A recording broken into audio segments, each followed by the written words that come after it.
Yo, what's going on everybody out there? This is Popular Stranger, and welcome back to episode number 20 of my Tulsa Dynasty in NCAA 13. And if you missed the last episode, we finished off the end of year number 1 with a blowout victory over the Fighting Irish of Notre Dame, 20-0 in the Rose Bowl, and finished number 2 overall in the country with a 15-0 record. So in today's episode, we are doing a little off-season work, going through some different things, trying to get the big key pieces of the team to come back and not commit early to the NFL draft. And you'll probably see it across the screen. I'm going to talk about different things that you may or may have not seen. I may say it before it happened, but I just got a list of things to go over here. First off, the coach, Bill Blankenship, signed a 3-year contract extension after such a successful first year. The school wanted to lock him down for another 3 years. We did decide to stay in the Conference USA, which I kind of regret now after doing it, but that's okay. And as you can see, we're just trying to convince a lot of the key players to come back, and luckily we were able to convince the big-time players like Cody Green, the two-headed monsters at running back like Trey Watts and Jatarian Douglas, and then our best defensive player, Sean Jackson. Unfortunately, we were not able to convince Dan Evans to come back. He wanted to leave because of lack of playing time, and I don't blame him. He did a great job in the year number 1.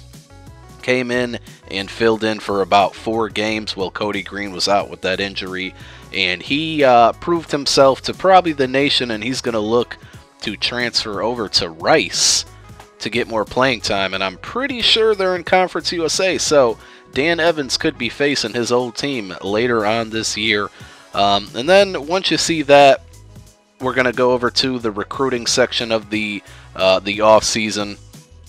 2 of the big-time recruits, guys that I was very happy to land. Number 1 was quarterback Brian Downing.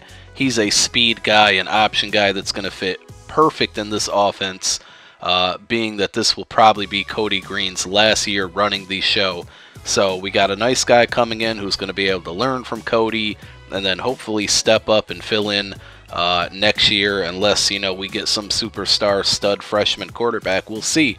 And then the big receiver, Mike Jackson, speed guy, one of the top recruits. He's a 4-star athlete. We did convince him, so he's going to be able to come over and join this high-powered offense and see if he can use his skills to benefit the team. Considering for about the first half of the season, I had no idea what I was doing as far as when it comes to recruiting.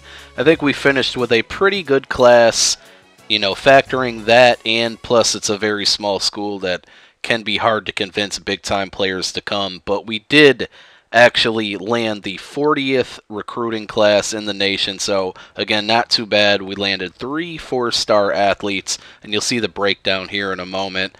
As well as 15 3-star athletes, so that's pretty good. Middle of the road guys, but we can certainly work with them, and I'm sure the program and the coach can develop them into better players. So a lot of high hopes, coming off a undefeated season. We're obviously going to begin the season off with, a top 10 team.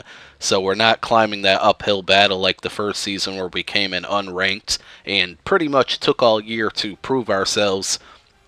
And hopefully in year number 2 we can make it to that BCS championship game, remain undefeated, and keep pushing forward. So you'll see it later on towards the video, but the schedule, I tried to work with it this year, tried to give us some more competition. So the teams that I scheduled, starting off at week number 1, I'm not going through the whole schedule, but just some of the key games. We're going to start off the season at TCU, who is not a ranked team, but they are also a pretty good program, so I figured we scheduled them on the road. And then I believe we have a bye week, and then the very next week we're going to be taking on number 1 Oklahoma in Oklahoma. So right off the bat, going for some tough opponents. And remember, Oklahoma was one of those teams that finished the regular season undefeated until they lost their bowl game last year. So they must have a lot of guys returning and a pretty solid team coming back. Some of the other big matchups that are on the schedule, SMU, of course, is a conference opponent. They're in the top 25 to start the season, so hopefully they'll stay that way. And, that will help our BCS points if we can beat that team. And then 2 other non-conference games that I scheduled.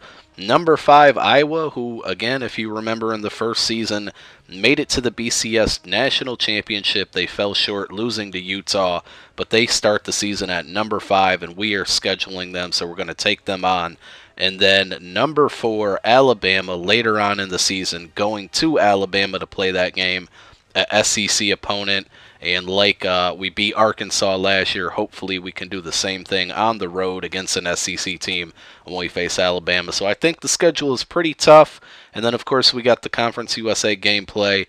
But I'll be back with the next episode. It'll be kicking the season off at TCU. I look forward to it. And I hope you guys enjoyed this video. Don't forget to click that thumbs up if you did. And check out the playlist in the description down below if you missed any other episodes. I'm out till next time, guys. It's Popular Stranger. Peace.